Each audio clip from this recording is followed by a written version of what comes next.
2 Samuel, capítulo 11, assim diz a palavra do Senhor. Decorrido um ano, no tempo em que os reis costumavam sair para a batalha, para a guerra, Davi enviou Joabe, seus oficiais e todo o povo de Israel para a guerra. Eles destruíram os filhos de Amon e sitiaram a cidade de Rabá. Mas Davi ficou em Jerusalém. Que Davi espertinho! No tempo em que os reis costumavam sair para a guerra, no tempo em que os reis costumavam sair para a batalha, Davi enviou o seu comandante, os seus soldados, para a guerra, para a batalha, e ele ficou onde? Ele ficou em Jerusalém, no palácio, curtindo do bem e do bom. Este foi um grande erro que Davi cometeu. Muitos erros Davi cometeu na vida dele. Embora ele tenha sido um homem segundo o coração de Deus, porque ele era muito rápido em se arrepender, rapidamente o coração dele se quebrantava de arrependimento, por isso ele era um homem segundo o coração de Deus. Um homem segundo o coração de Deus, meus irmãos, não é aquele homem que faz tudo para Deus, que prega para Deus, que canta para Deus. Um homem ou uma mulher segundo o coração de Deus é aquele que se arrepende, é aquele que rapidamente se quebranta, é aquele que rapidamente se prostra de joelhos, clamando pela misericórdia do Senhor. Esse é um homem, é uma mulher segundo o coração de Deus. E Davi era esse homem que rapidamente se arrependia. Mas Davi que cometeu o erro. Ele era o rei. Ele deveria ser o primeiro a estar ali na batalha. Ele deveria ser o primeiro a estar conduzindo ali o exército, o povo dele para a guerra. Existia um inimigo. Existia todo um povo inimigo guerreando contra Jerusalém. E Davi, ao invés de ir para a guerra, preferiu enviar todo mundo. Vai vocês. Mete as caras aí. Enfrenta todo mundo e eu vou ficar aqui em casa. Foi o pior erro que ele cometeu. Porque os versículos seguintes nos revelam o seguinte. Uma tarde, enquanto todo mundo estava guerreando, uma tarde Davi se levantou do seu leito, o cara estava lá dormindo, cochilando. Uma tarde Davi se levantou do seu leito e andava passeando no terraço do palácio. Dali viu uma mulher que estava tomando banho, e ela era muito bonita. Agora o olho desgramado de Davi. O cara estava no alto do palácio dele, e lá de cima ele viu uma mulher tomando banho. A nossa carne, meus irmãos, quando é inclinada para o pecado, encontra até uma agulha no palheiro. A nossa carne é rápida para pecar. Os nossos ouvidos para o pecado escutam até uma conversa de duas formigas. Tinha não, é do pecado mesmo. Os nossos olhos para o pecado, meu irmão, enxerga tudo. Os nossos ouvidos para o pecado escuta tudo. É terrível. É terrível. E assim foram os olhos de Davi. O cara do alto do palácio dele, no palácio alto, ele conseguiu enxergar uma mulher tomando banho lá na casa dela, sabe Deus como. Se ele tivesse lá na batalha, não ia ver.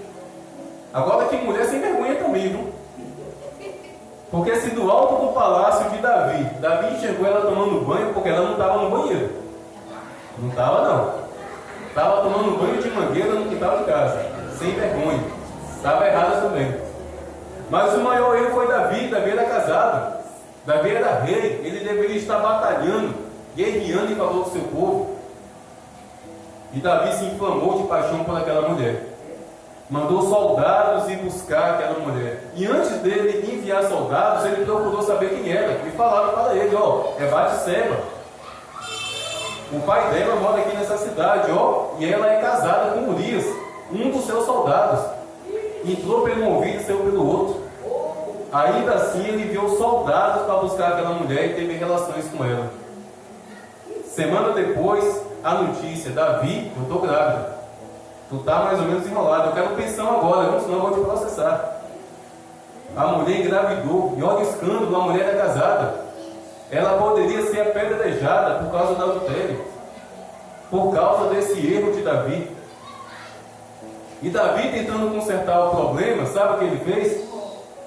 Chamou o marido dela da guerra convocou o marido dela de volta para Jerusalém, encheu o cara de cachaça, o cara ficou embriagado e falou: vai para sua casa agora para se alegrar com sua mulher. Qual a intenção de Davi? Tentar fazer com que o cara acreditasse que aquela gravidez era fruto de um relacionamento entre o Urias e a própria esposa, sendo que não era. Mas o cara, naquele momento, foi mais honrado que Davi. Mesmo embriagado, Urias preferiu ficar deitado ali no pátio do palácio, porque ele disse: não é justo. Os meus companheiros estão lá na guerra, sofrendo, no relento, e eu vou para a minha casa? Não é justo. E sabe qual foi a brilhante ideia que Davi teve? Matar o pobre coitado. Davi tentou consertar um erro com um erro ainda pior. Ordenou a volta de Urias para o campo de batalha e pediu para o comandante dele colocar o pobre coitado no campo de batalha mais feroz. O cara não durou 2 minutos, foi totalmente destruído pelos inimigos. Um erro levando outro erro, levando outro erro. É por isso que a Bíblia fala que um abismo leva a outro abismo. Mas o primeiro abismo foi Davi não ter ido para a guerra. O primeiro abismo foi ele não ter ido para o campo de batalha. E com essa história, meus irmãos, eu quero introduzir a respeito dessa palavra. Com esse erro de Davi, eu quero falar de oração. Sabe por quê? Porque oração é guerra. Oração é guerra. Enquanto nós estávamos aqui de joelhos, meus irmãos, não deixe de acreditar nisso. Nunca deixe de acreditar nisso. Estávamos guerreando e batalhando aqui. Não estávamos percebendo. Não ouvimos os golpes das batalhas. Mas uma guerra estava sendo travada enquanto os nossos joelhos estavam aqui no chão. Porque oração é guerra. Oração é guerra e sempre vai ser guerra. Por isso nós temos que orar com consciência. Por isso nós temos que orar constantemente. Porque quando nós deixamos de orar, nós deixamos de guerrear. E quando nós deixamos de guerrear, o pecado começa a dominar a nossa vida. Quando nós deixamos de guerrear em oração, quando nós abandonamos as batalhas do clamor, quando nós tiramos os nossos joelhos do campo de batalha de oração, o pecado começa a dominar. A gente começa a ficar preguiçoso como Davi, levantando da cama para passear pelo palácio, do palácio voltava para a cama, não estava mais em guerra. E a carne só aflorando, os desejos da carne só subindo. E na primeira dona que ele avistou tomando banho lá longe, pronto. Uma tragédia aconteceu, tragédias aconteceram. Acabou. Adultério, vergonha e o pior de tudo, assassinato. Porque ele planejou, ele contribuiu para a morte de um inocente. O pobre coitado morreu sem saber que a esposa estava grávida por conta de um adultério cometido por um homem que ele admirava. Ele respeitava aquele homem. Que traição terrível, muito triste. Mas a derrota de Davi foi ter deixado de guerrear. Meus irmãos, quando nós deixamos de orar, já era. A nossa destruição começa quando deixamos de orar. Antes de Satanás nos destruir, meus irmãos, ele vai esperar pacientemente a nossa vida de oração ser abandonada. Enquanto nós estamos orando, enquanto nós estamos batalhando, enquanto nós estamos em guerra, em oração, Satanás até tenta lançar fúria contra as nossas vidas, e ele faz isso. Mas é em vão, é inútil. Tem muita gente que até diz isso, né? Foi só começar a orar, as coisas começaram a piorar. Eu não vou dizer que é mentira, não, é verdade. Quanto mais nós oramos, mais a fúria de Satanás se levanta contra as nossas vidas. Eu não vou mentir, não. É verdade mesmo. Eu sempre falo para todo mundo que vai aceitar Jesus quando eu tenho oportunidade. Tu vai aceitar Jesus? Vou. Tá bom então. Se prepare, porque você vai ganhar um inimigo. E o nome dele é Satanás. Porque tem pessoas que estão aceitando Jesus e estão achando que a vida vai se tornar 1000 maravilhas. Vai não, vai continuar nesse mundo. Cheio de perseguição, cheio de luta, cheio de guerra, cheio de sofrimento. Maravilhas vai ser lá na eternidade. Mas enquanto nós estivermos aqui, teremos guerra. E nós vamos ter que enfrentar essas guerras por meio da oração. Mas quando nós deixamos de orar, meus irmãos, já era. Nós paramos de guerrear. E quando nós paramos de guerrear, nós ficamos ociosos como Davi ficou, preguiçosos, andando de um lado para o outro, e ainda assim vindo na igreja, ainda assim congregando, ainda assim participando dos cultos, mas dentro de casa abandonando a batalha, abandonando a guerra. Não convém que seja assim. Não convém. E entenda bem isso. Antes de Satanás nos derrotar, ele vai esperar com que a nossa vida de oração seja destruída. E quem destrói a nossa vida de oração não é Satanás. Não jogue essa culpa em Satanás. Satanás não tem nada a ver com a nossa preguiça em orar. Satanás não tem nada a ver se a gente só ora 1 minuto antes de dormir. Ó, Deus abençoe meu sono, na mente alta. Satanás não tem nada a ver com a nossa preguiça. Somos nós que oramos pouco porque a culpa é nossa. Somos nós que deixamos de orar porque nós somos culpados. Somos nós que deixamos de orar porque nós somos, sim, negligentes. Somos como Davi. Preferimos ficar descansando no nosso palácio, na nossa cama, no nosso sofá, ao invés de estarmos no campo de batalha da oração. Eu vou dizer aqui uma verdade, meus irmãos. O pecado só se torna uma realidade na vida do crente se esse crente deixar de orar. Pastor, o senhor leu isso na Bíblia? Não, eu estou falando de mim mesmo.